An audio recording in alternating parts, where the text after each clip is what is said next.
Hello and welcome to Market Psychology 101, where we look for value in the markets when there's fear and are cautious when there's greed. Today's video, I'm going to be taking a look at the stock markets, various macro charts, indicators, and data, as well as the Magnificent Seven stocks. So, as you can see, starting off with fear and greed, we are in extreme fear. So, possibly look for some opportunities around the stock market. And this is a chart we've been following for a while. This is what we've been calling the presidential pump and the inauguration dump. And you can see that since we didn't get that Santa Claus rally, you just take the average of days. This is lining up pretty well with what we're seeing in the markets, that maybe we see a bottoming sometime around March or so before we resume to the upside. So, administration change, a lot going on. I think a lot of these things that are being talked about in the news are already being priced in my opinion, with the amount of fear. There's still parts of the market that look fine to me that indicate to me, and I'll show you what those are, that would say we still have potential to go higher. So I'll get into what that is, but I know there's a lot of fear in the markets right now, and I am looking for opportunities and dip buying opportunities in stocks across the board. So we'll get into some of those later in this video. Also, as we talk about being bullish or bearish, being positive on the markets or negative about it, I think it's also important to think of different time frames. So we might be short to medium term bullish or hoping for a turnaround, but we can also be long term hesitant and bearish. And that lines up. We have a few charts. We have the crypto cycle chart. We have the forward PE chart, which I'll show you in a minute. The yield curve uninverting. That all says that in 2, 3 years, we can expect some pain in the stock markets. But overall, for this year, yes, we are probably going to have volatility, but we could still see pumps higher. So, markets, they like to be in the greedy, euphoric phase before selling off. So, I'm not sure we're quite at the top yet. I think this is a dip buying opportunity. So, I'm looking for that to end somewhere in the short to medium term. And so 2025 can still be bullish overall. But as far as 2026 into 27, that's where I start feeling a little bit more cautious. But these all play out at different rates. And another factor is the Fed rate cuts that were last September. And there's no doubt, no question that when they cut rates, we pumped up until December. Now we're chopping sideways a bit, so we'll probably leave this chart, or this may be one of the last times I show it. But the differences in the Fed rate cuts is when they're cutting low and slow, and they average 25 basis points when they were cutting, the market tends to do well. But if you see the Fed start cutting fast and large by 50 basis points, that means something's broken, and that's when you typically see pain coming in the market soon after. So we'll bring up that chart. And as I'm talking about long-term stuff, keep this in the back of your mind. This is one of my favorite charts, and we're looking for those rare opportunities. So if we are getting market pullbacks of 20% plus, you don't want to miss those, because 20-25%, that only happens once or twice every decade. 30% pullbacks only happens once every decade. And then the 40, 50 percenters, those are even more rare. So if we are getting a recession in 26, 27 down the road, I don't think it's imminent. That's my opinion. But if we are going to get that, I know that sucks. And those are also the opportunities that are very rare and don't happen often. And that's when you want to capitalize and get in hard on the market. That will be when there's extreme fear, when people will be saying the stock market's cooked, it's over, all that stuff. And those are the times historically you want to get in. So here is one of our macro charts to say that we're a little overvalued right now. And this is the S&P 500 price to earnings ratio. And historically speaking, we are right on the precipice of bubble territory. So I wonder if we're in something like a 1998 2000 style scenario, because they had the dot-com bubble. Right now, we are on the precipice of the AI bubble. So I'm still looking for this to get into the darker pink shaded area, and that'll be when there's euphoria. We haven't seen that yet, but that is something I'm still looking for, or something. I think there's parts of the market that are setting up for that, that we could get a euphoric blow off top and then come down. And it's okay if you disagree. If you do disagree, comment below, and I'm sure there's a lot of people who do, just because how much fear there is in the markets right now. Going over to crypto very briefly, let's take a look at crypto fear and greed, and you can see crypto still in extreme greed. We'll do a brief overview of that chart. But overall, just know March tends to not be one of the better months, but April, second best month historically. So that lines up with overall what we're seeing in stocks.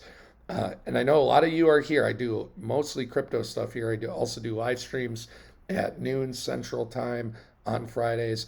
But subscribe if you want to hear my take on more crypto, macro charts, cycle analysis. And I also talk about Bitcoin mining stocks. I barely see anyone out there talking about the mining stocks. I think they're one of the best or safest plays out there, in my opinion.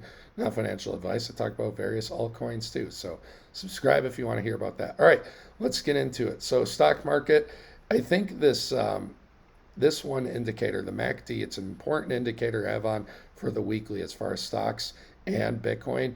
And as you can see, it's still negative. So once this starts to turn positive, I think that is something to keep an eye on, because we're negative in various markets. But what do we see here right now with the stock market is that the S&P 500 breaking underneath that 20-week moving average. And if it does get down to the 50-week, that's at around 56.30. And it got really close on other 200-day moving averages. This one's an EMA. I believe on the SMA it tagged it. But on the EMA, it hasn't quite tagged that 200. So it is getting support at the SMA level. But if it were to break under that, then you're looking for the 50-week moving average. And even if you're feeling more bearish than that and you're looking for something even lower, I mean, there's the 100. I could see just where the 100 is right now if there was a flash sell-off before a V reversal. Tagging the 100 would not surprise me. So just something to keep in mind, but we take this one step at a time. I know people are calling for recession and this and that. To me, this is more of a dip. And one of the reasons why is just the VIX right here. So we have all this extreme fear in the market. But if you recall, last August, when we had similar levels of fear, there was way more volatility and there's way more sell-offs across the markets. Recently, the sell-offs have impacted more of the Mag 7 stocks, as well as semiconductor sectors and other, I'll say, more popular sectors. And so retail has been selling in large amounts. And if dumb money, that's not my words, but it's what it's called, dumb money versus smart money. If dumb money is selling, smart money is buying. So with the market breadth overall, as well as the amount of fear, the VIX not being that high, I think those are all signs to say this is probably a dip, especially if retail's leading it. We want to see smart money leading the charge, because retail, us, we typically follow. Now here at Market Psychology, I try to help you with your perspective, your mindset, and to think like smart money. So if retail's selling and we are at those dip levels, now's the time where you look for opportunities, in my opinion, not financial advice. All right, let's get into the percent of stocks above the 200-day average. We have not seen this low in a while. And so here is another indicator of a good dip buying opportunity. So last time we were any lower was October 23. That was a definite dip, and also in October 22. So as far as the overall percent of stocks above their 200-day average, this is the deepest value we've seen since October 23. Again, we don't know where it's going to reverse. I'd say anytime it's under 50%, you definitely want to keep your eyes out there on the markets, but this got down to 40%. And so, in my opinion, again, yes, this might go lower, but when I'm looking for dips, this is exactly what I am looking for the short term, as well as some for the long term. There are stocks outside the Mag 7, and maybe I'll do a bonus video on this sometime. Think of stocks you like, stocks you use, or products of stocks you like and use, and look at those. Look at their balance sheets and see maybe there's some good value out there. I believe there is. All right, let's talk about this real quick. And this is just the QE/QT chart, and it is US, I forget, USC BBS, if you want to take a look at this. But on the monthly, people have been talking about quantitative easing returning. Last time that happened, we had the Fed do QT until we hit that 100-month moving average. And so you can see that the QT chart, it is coming down to the 100-month moving average. That might be where we see QE return. So it still looks like it's a couple months or so away, but just something to keep an eye on, that we might see tightening for another couple months or so, and then QE returns. As far as one of those macro charts that say probably a recession down the road, and that would be, let's go to the weekly, that would be the US 10-year minus 2-year. There's the 10-year minus 3-year, one of those, I forget, that calls it even more accurately. But anytime we see the yield curve uninvert, typically a couple years later is when we see the bottoms of the market. So happened here in 2020. This was the great financial crisis, 2008.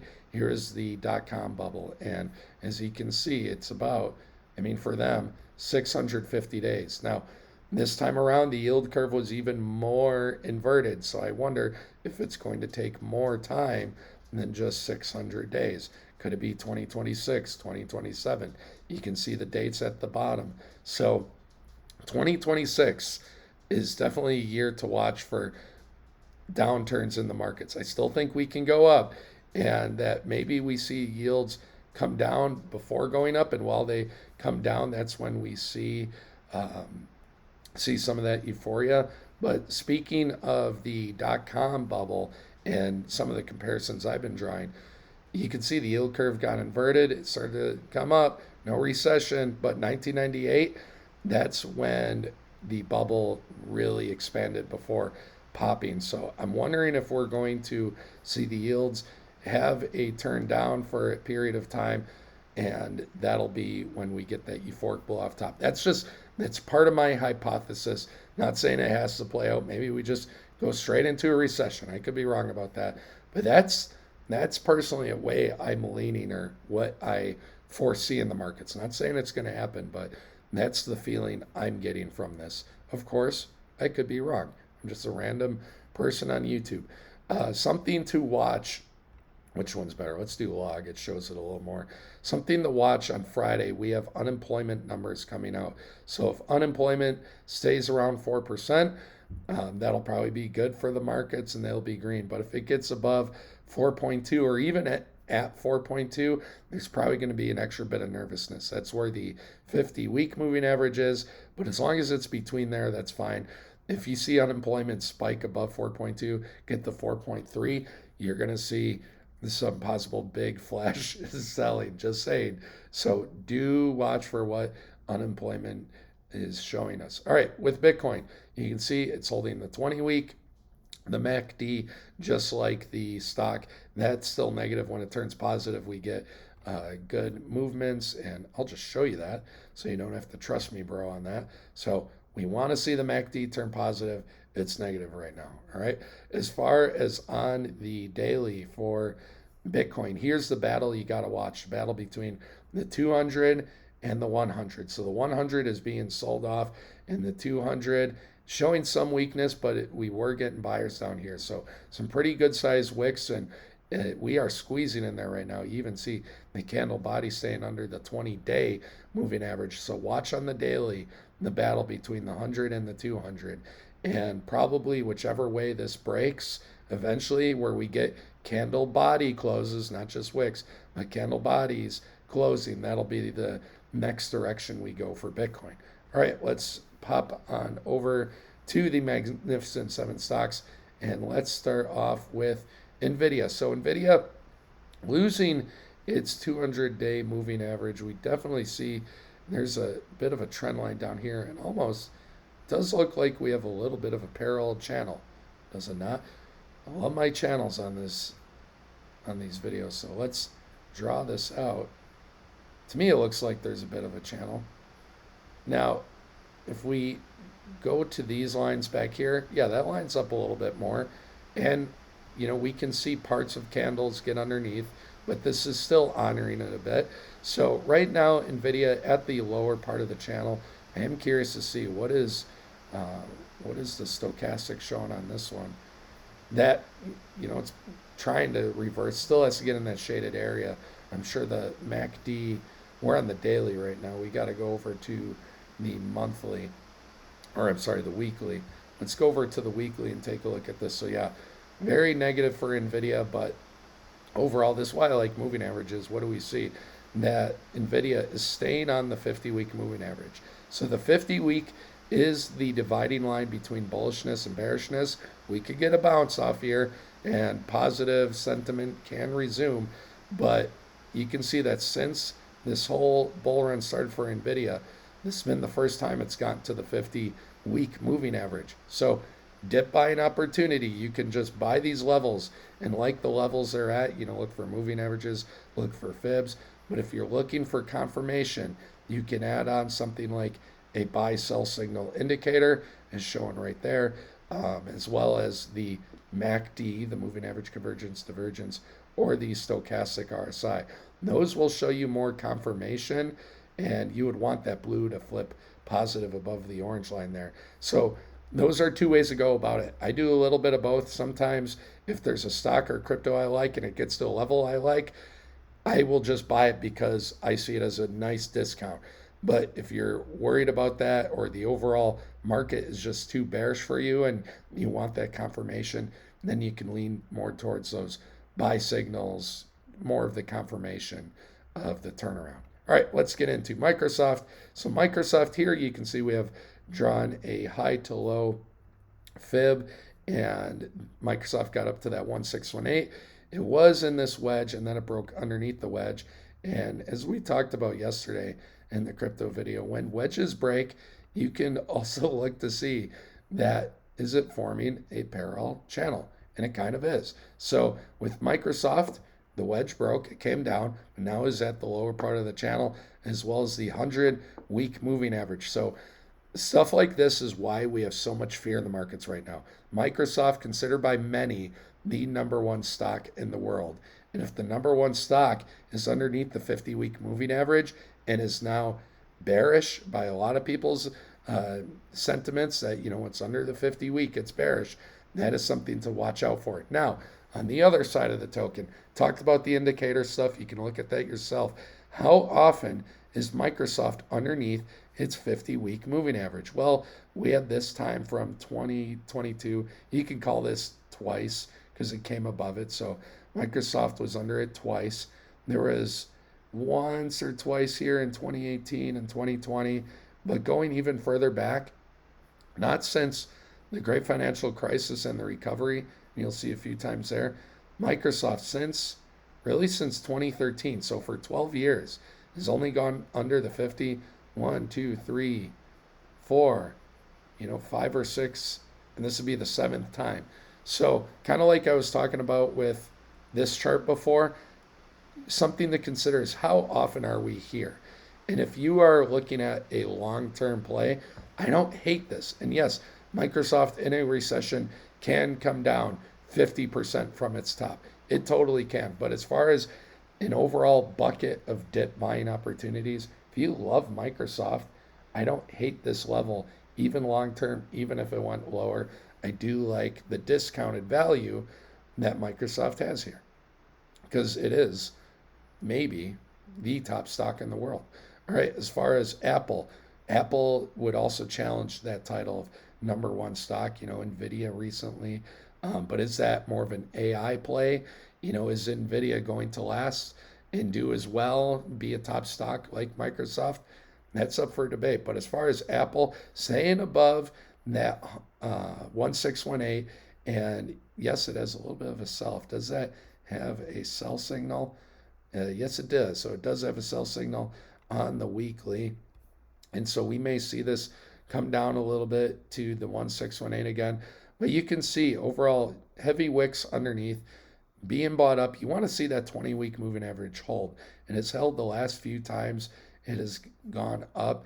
And so we want to see that 20-week, but even still, we have the 50-week and the 1618 down there.